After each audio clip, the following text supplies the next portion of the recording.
Advance Islamic grooming के platform से देखती आंखों और सुनते कानों को अस्सलामु अलैकुम व रहमतुल्लाहि व बरकातहू। कैसे हैं आप लोग? यकीनन उम्मीद है कि इंशाअल्लाह अज़ीज़ ठीक ठाक होंगे, खुशबाश होंगे। दोस्तों, आज की जो हमारी वीडियो है वो उसी से लिंक करती है कि जो कि मैंने आपको बताया था कि अलादीन का चिराग मिल गया। अलादीन का चिराग क्या है? बेसिकली हमें वो तमाम कीमती ख़जाने दे दिए गए हैं जो अल्लाह ताला ने इससे पहले किसी उम्मत को नहीं दिए थे। उन ख़जानों का पार्ट 1 मैंने कल आपके सामने एक्सप्लेन किया था, जो कि था सूरह बकरा का पहला और आखिरी रुकू। आज मैं अलादीन के चिराग का दूसरा जो है वो पार्ट बताऊंगी, और वो क्या है उसके बारे में मैंने आपको बताया था कि सूरह हशर का आखिरी रुकू है, जिसके अंदर अल्लाह ताला ने अपने तमाम नामों को एक साथ जमा किया है। वलिल्लाहिल अस्माउल हुस्ना, कि अल्लाह के तमाम नाम खूबसूरत हैं।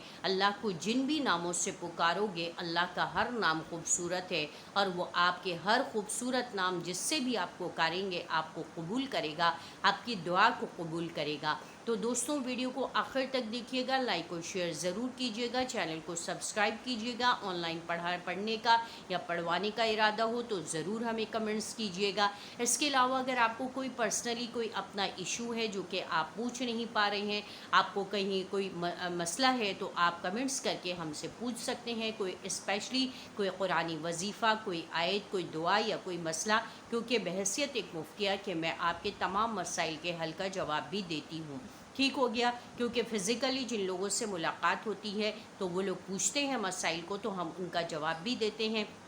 तो आप लोग चूँकि ऑनलाइन हैं और पूरी दुनिया में जहाँ कहीं भी मुझे देखा जा रहा है, सुना जा रहा है, तो उसका बेहतरीन तरीक़ा यही है कि सोशल मीडिया के प्लेटफॉर्म को इस्तेमाल करते हुए कमेंट्स के ज़रिए या कॉल के ज़रिए आप हमसे रब्ता कर सकते हैं। अगर आपको अपना पर्सनल कोई मसला पूछना है, कोई दुआ पूछनी है, कोई वजीफ़ा पूछना है, तो आप हमें कमेंट्स कर दीजिए और फिर हमसे बात कीजिए, और उसके बाद हमसे हमारा नंबर ले करके और आप जो है वो हमसे कॉल पे भी बात कर सकते हैं, पूछ सकते हैं कि हमारा ये मसला है और हमें इस चीज़ के लिए कोई ना कोई वजीफ़ा चाहिए। ठीक हो गया? आज की वीडियो जो है वो बड़ी काम की होने वाली है, और उसके अंदर दूसरा अलादीन का चिराग यानी कीमती ख़जाना क्या है, सूरह हशर का आखिरी रुकू, जो कि हुवल्लाहुल्लज़ी ला इलाहा इल्ला हुवल हय्युल क़य्यूम से शुरू हो रहा है। इसके अंदर अल्लाह ताला अपनी ज़ात से इंट्रोड्यूस करवा रहे हैं, और अपने तमाम कुरान की ये वो वाहिद सूरत है जिसके अंदर अल्लाह ताला ने अपने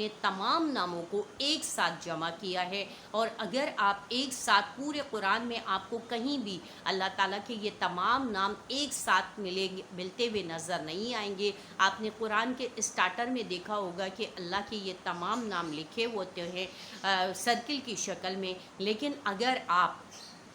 इन नामों को एक साथ पढ़ना चाहते हैं तो जो मखसूस नाम है, 99 नाम तो नहीं है, लेकिन जो मखसूस और ख़ास पर्टिकुलर जो सिफ़ात वाले नाम हैं, सिफ़ाती नाम कहलाते हैं, जिनके अंदर कोई ना कोई बहुत ज़्यादा मिरेकल और कोई ऐसी चीज़ होती है, तो वो अल्लाह ताला ने सूरह हशर यानी कुरान करीम की ये वो सूरत है जिसके अंदर जमा कर दीजिए। आप इसका फ़ायदा उठा सकते हैं। अगर आपका कोई मसला है, कोई काम है, अगर आप बेरोज़गार हैं, आप बे औलाद हैं, आपकी शादी नहीं हो रही, आपकी जॉब नहीं हो रही, आपका कारोबार नहीं हो रहा, आपका घर नहीं बन रहा, आपको घर नहीं मिल रहा, किराए के घर पे रहते हैं, आपको नया घर नहीं मिल रहा, तो इसके लिए आपने क्या करना है? सबसे अच्छा तरीक़ा ये है कि सुबह फजर की नमाज़ के बाद, या अगर आपके पास फजर के बाद टाइम नहीं है तो रात को इशा की नमाज़ के बाद इन नामों को कम अज़ कम एक साथ मिला के 11 मरतबा सूरह हशर का आखिरी रुकू आप पढ़ लीजिए, उसकी तिलावत कर लीजिए। और तिलावत करके उसके बाद अगर आपको ज़बानी याद है तो बहुत अच्छी बात है, फ़बीहा व नेमा,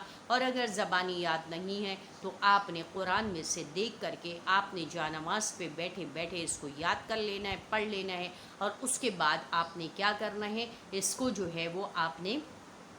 دعا مانگ لینی ہے۔ دعا مانگنی ہے تو دعا آپ نے کیا مانگنی ہے کہ اللہ تعالیٰ یہ میں نے آپ کے نام پڑھے ہیں، آپ نے فرمایا ہے کہ تم میرے جس نام سے بھی مجھے پکارو گے میں تمہاری پکار کو سنوں گا، تو اب میں نے آپ کے تمام ناموں کے ساتھ جو یہ آپ کے تمام صفاتی نام ہیں ان ناموں کے ساتھ آپ کو پکار رہا ہوں کہ اس اپنے ناموں کی لحاظ رکھتے ہوئے آپ میرا یہ مسئلہ حل کر دیجئے، تو انشاءاللہ العزیز آپ کا مسئلہ حل ہو جائے گا، آپ کا کام ہو جائے گا انشاءاللہ العزیز۔ اور جب آپ کا کام ہو جائے، آپ کا مسئلہ حل ہو جائے تو 2 رکعت نماز شکرانے کے ضرور ادا کر دیجیے گا کہ اللہ آپ نے میرا یہ مسئلہ، یہ کام جو کہ ہر سال سے پھنسا ہوا تھا اس کو حل کر دیا، تو آپ کو انشاءاللہ العزیز اس کا اور زیادہ ثواب ملے گا، اللہ اور زیادہ خوش ہوں گے، آپ کے اور تمام مسائل جو ہے وہ آٹومیٹکلی اپنے اس عمل کی وجہ سے آپ کے حل ہو جائیں گے۔ اور جب مسائل حل ہو جاتے ہیں ہم لوگ چوڑے ہو جاتے ہیں، بیسیکلی ہم اللہ کو بھول جاتے ہیں، اللہ کو نعوذ باللہ من ذالک اگنور کر دیتے ہیں اور یہ بھول جاتے ہیں کہ اللہ نے ہمارا یہ کام کروایا ہے۔ ہم یہ سمجھتے ہیں کہ ہماری ذاتی ایفرٹس تھی اور ہماری ذاتی جو ہے وہ اسٹرگل تھی، اور ہم اتنے سالوں سے اسٹرگل کر رہے تھے، میں اتنے سالوں سے سی وی پھینک رہا تھا، اتنے سالوں سے میں یہ کام کر رہا تھا، میں یہ کام کر رہی تھی، میں رشتے والوں سے کہہ رہی تھی، میں فلانا سے کہہ رہی تھی، میں ڈاکٹرز کے پاس جا رہی تھی جو بے اولاد لوگ ہیں کہ ڈاکٹرز کے پاس جا رہی تھی، ٹریٹمنٹ کروا رہی تھی، میں نے اتنے ہزاروں روپے خرچ کیے، یا کسی کا بھی کوئی بھی مسئلہ ہے، کاروبار کا مسئلہ ہو، جاب کا مسئلہ ہو، شادی کا مسئلہ ہو، اولاد کا مسئلہ ہو، بیسکلی ہماری زندگی ان 4 مسائل کے گرد ہی گھومتی ہے، اور اکثر جو لوگ ہوتے ہیں وہ ان 4 ہی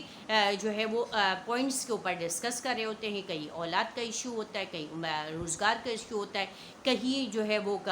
اس کا شادی کا ایشو ہوتا ہے، اور بہت کم ہوتا ہے جو اب آج کل جو ہے وہ ہیلتھ کا بھی ایشو ہوتا ہے، اور اکثر یہ ہونے لگا ہے کہ اب ہیلتھ کے ساتھ ساتھ جو ہے وہ لوگ اولاد کی نافرمانی اور شوہر کی بدتمیزیاں، اور جو ہے اس کے علاوہ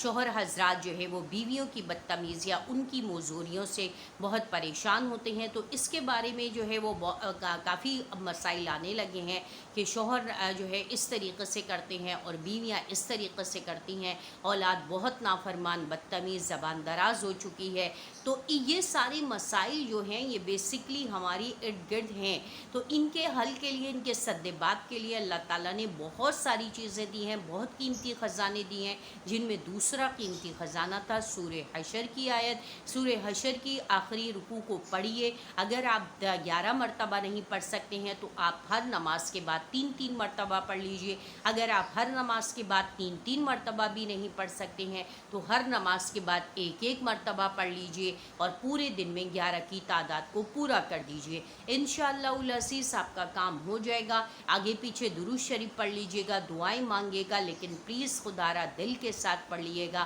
اور بہت خشوع اور خضوع کے ساتھ پڑھیے گا، یہ بہت قیمتی خزانہ ہے جو صرف اور صرف امت محمدیہ کو دیا گیا ہے، اس سے پہلے کسی نبی اور کسی امت کو نہیں دیا گیا ہے، تو مجھے امید ہے کہ انشاءاللہ العزیز آپ کو میری بات سمجھ میں آ گئی ہوگی۔ بات سمجھ میں آ گئی ہو تو آپ عمل ضرور کر لیجئے گا جیسا بتایا ہے، فجر کے بعد یا عشاء کے بعد، اگر ٹائم نہیں ہے تو 1 مرتبہ ہر نماز کے بعد کر کے، کسی ایک نماز میں 3 مرتبہ کر کے، اور آپ نے 11 کی تعداد کو پورا کر لینا ہے، اور اگر آپ کے پاس ٹائم ہے تو 3 مرتبہ کر کے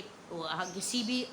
2 نمازوں میں کور کر لیجئے، یہ اٹس اپ ٹو یو، آپ کے اوپر ڈیپینڈ کرتا ہے کہ آپ نے اس کو ہاؤ ٹو مینیج اٹ، آپ نے اس کو کیسے مینیج کرنا ہے، ٹھیک ہو گیا۔ اسی کے ساتھ مجھے اجازت دیجیے، اپنا اور اپنے اطراف کے لوگوں کا بہت سا خیال رکھیے گا، خوش رہیے، خوشیاں بانٹنے کی کوشش کیجیے، وآخر دعوانا الحمدللہ رب العالمین، السلام علیکم ورحمۃ اللہ وبرکاتہ۔